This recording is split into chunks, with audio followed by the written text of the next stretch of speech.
Hello everyone, welcome to my channel. I hope everyone is having a wonderful day. It's unacceptable, Bradley Walsh, shocking update drops just a few minutes ago. Broken our hearts, this news must see. Bradley Walsh had always prided himself on keeping calm. Whether hosting the chase, making a crowd laugh on blankety-blank, or tackling scripted drama, he was cool-headed, quick-witted, and almost always in control. But the same couldn't always be said about his adventures with his son, Barney. Their father-son travel series, Breaking Dad, had taken them around the world, from jumping out of planes in Florida to herding sheep in New Zealand. And yet, nothing had quite prepared Bradley for what was about to happen one foggy morning in the Yorkshire Dales. It started with a friendly drive. Barney had insisted on taking the wheel of a rugged 4x4 as they filmed a segment about off-road trail driving. "Don't worry, Dad," he'd said, grinning. "It's perfectly safe. I've done this before." I raised a skeptical brow. "Famous last words, that. Just remember who pays the car insurance, son." The crew chuckled. Little did they know they were about to film their most explosive moment yet, one that wouldn't need any editing to go viral.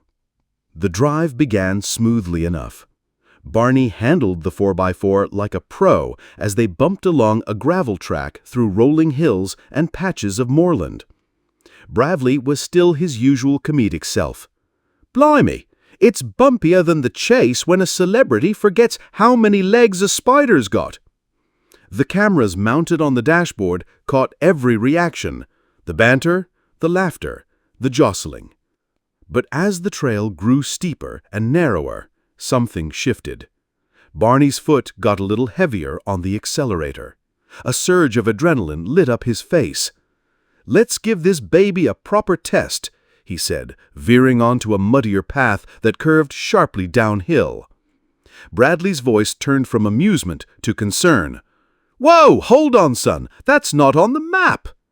"Relax, Dad. Trust me." The vehicle picked up speed, tires skidding slightly over the wet terrain. Bradley's hands gripped the side of his seat.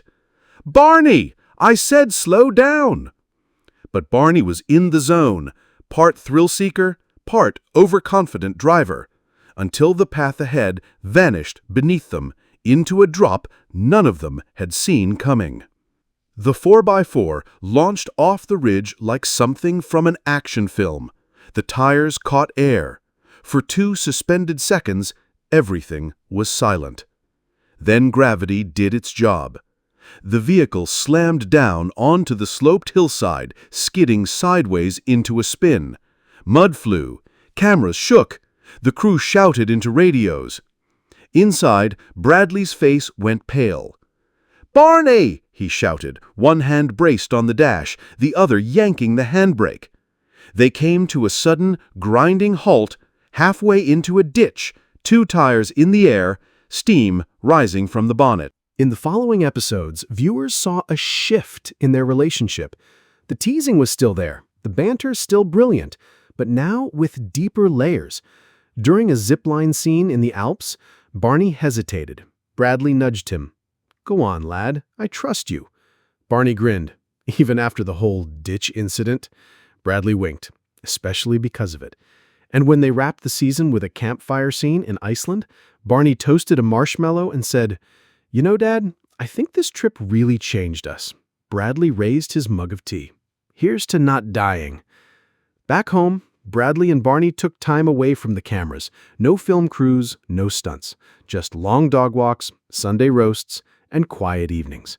One afternoon, Barney surprised his dad with a framed print of the Yorkshire Trail they had spun off on. He said, "I had it marked where we nearly flipped," pointing. Bradley studied the image. "You know, it's funny. That moment scared the life out of me, but it also reminded me how much I love having you in mind."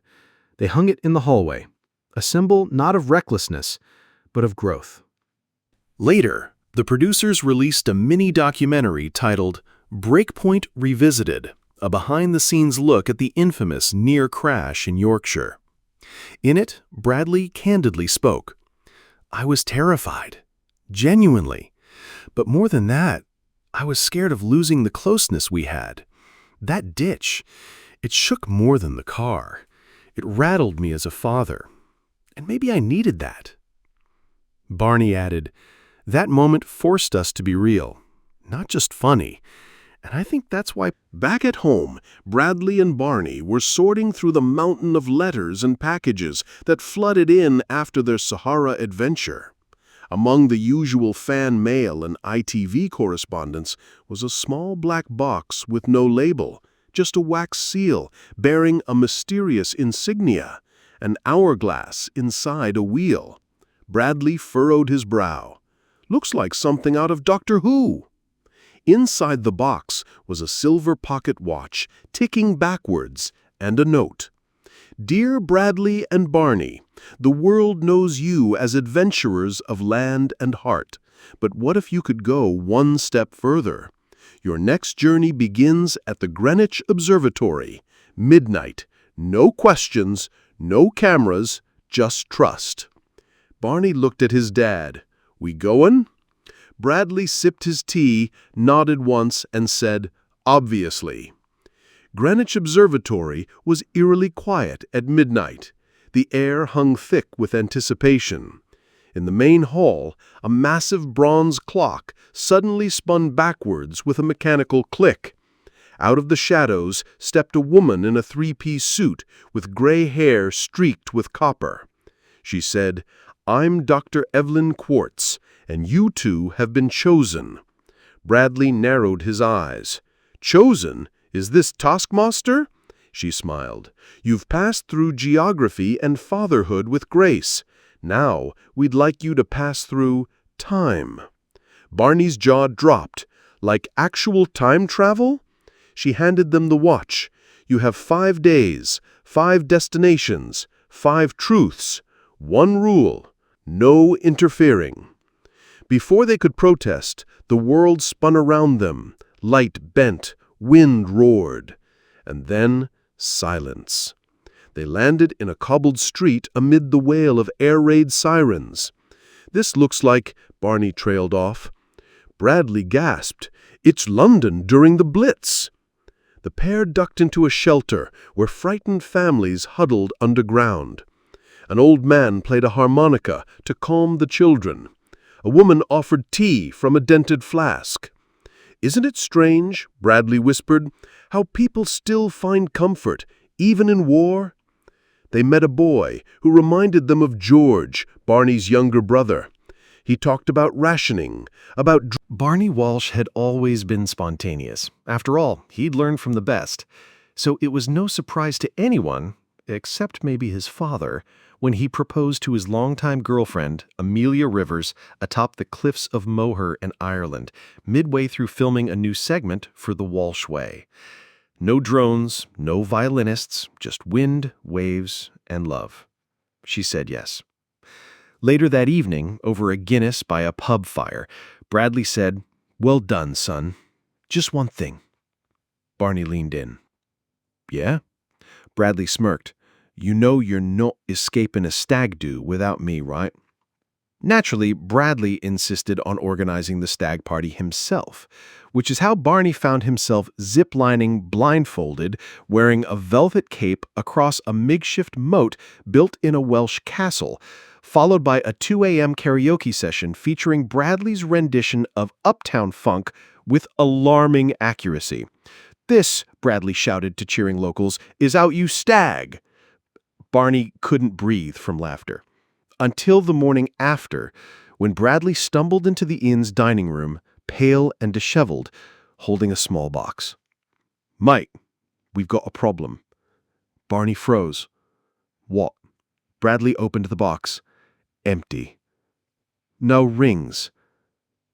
The wedding was in 72 hours. Panic ignited.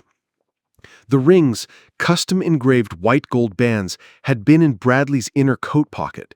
He'd been so careful. "I wore that coat to karaoke," he trailed off. Barney buried his head in his hands. "Dad!" Christina Walsh stepped in like a general. "We are finding those rings now." Clues pointed to 3 locations: the karaoke bar in Carnarvon, a chip shop where Bradley drunkenly argued about vinegar technique, and a sheep sanctuary where he may or may not have tried to ride a llama. Cue the Walsh's Ring Road trip. First stop, the karaoke bar. The owner was a flamboyant man named Trevor, who remembered them immediately. Ah, the Velvet Prince, and his father who sang Spice Up Your Life with